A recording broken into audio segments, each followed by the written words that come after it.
Hi guys, my name is Aspie Anna, and today I'm going to be talking about the repetitive behaviours, obsessions and routines in people with Asperger's syndrome.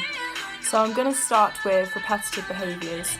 So repetitive behaviours could be anything like flicking, running around, jumping, anything like that. Or it could even be something that they do like in general, like if they like holding a piece of Play-Doh and like squeezing it constantly or something like that, or like hand flaps, that sort of thing. There's quite a lot of like things, and the reason that people have these repetitive behaviours is because it's their way of kind of coping with different situations in the outside world which they wouldn't kind of be able to cope with, really.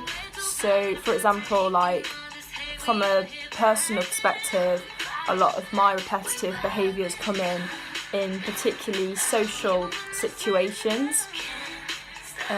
It'll probably be for most people as well, as a way of coping with the anxiety and the nervousness of kind of communicating with other people and all of that stuff. Another thing which I want to mention in this video as well is having repetitive routines.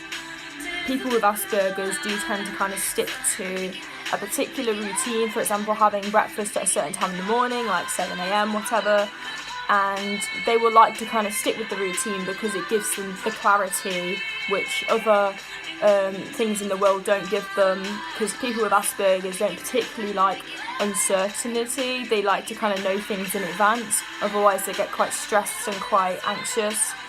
Obviously there are ways to cope with that if there is obviously going to be uncertainties, and that's normal because life is basically full of them.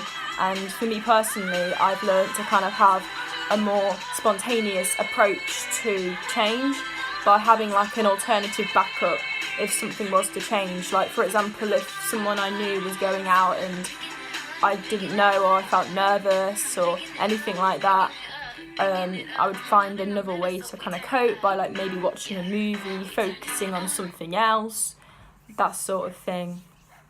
So it's all about basically kind of finding your personal way of like managing that particular situation, because truthfully things are always going to change in life, and you know it's really good to have those set routines because it gives you the reassurance that you know the world is not as scary as it may seem initially.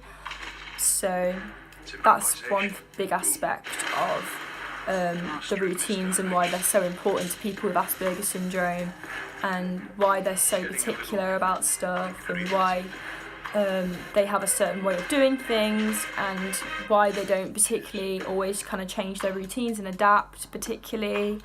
And that also leads me on to obsessive behaviours, repetitive obsessive behaviours, because basically every person with Asperger's will have a particular obsession or interest.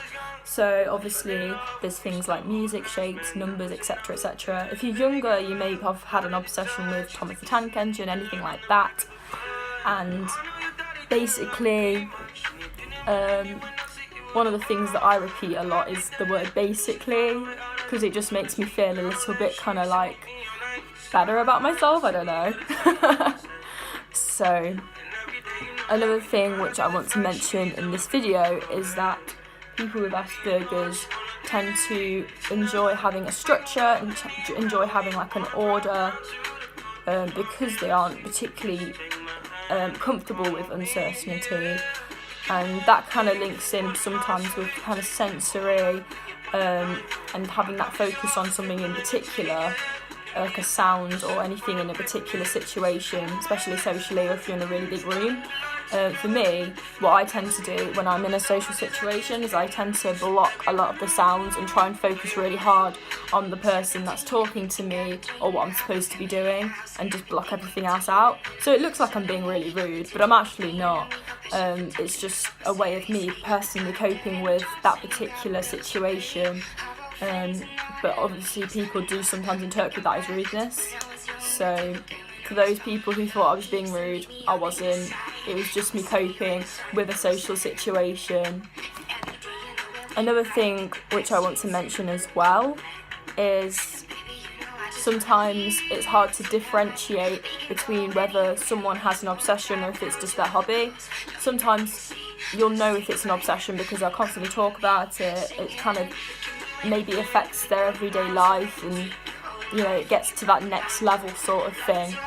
Like, sometimes the best way of coping with that is by reducing the obsession to a particular time in the day or a particular moment, or do it for a certain amount of time during the day, so then you're not as kind of determined or want to do the obsession as much, for example.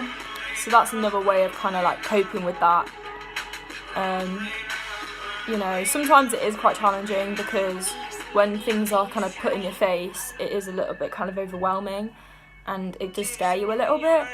But at the end of the day, like, reality is you always have to kind of cope with that sort of stuff. And obviously, I'm not saying I'm perfect, I'm not. There's things that I still struggle with today and things that I'm still working on as an individual, but that's completely fine, and everyone's on their own path and everyone's got their own journey with their Asperger's. And like I've mentioned in the previous video that I've made, this is more kind of for people with Asperger's syndrome in girls, as I am a girl. Shocking, but put that out there. So basically, that is basically what I'm here to do, and help raise awareness of Asperger's syndrome, not just in girls as well, but in boys and everything else. So I really hope this video helped someone in some ways. Like I say, I personally go for more of a spontaneous approach to change, because I know that in reality, you're going to have to kind of have change anyway, so kind of structuring the preparation for change is almost the best option. And if anyone wants any more kind of like information about like having a spontaneous approach to the change, let me know and I'll create more of a video on that. Alright, I hope you guys enjoyed the video, and I'll see you guys in later videos.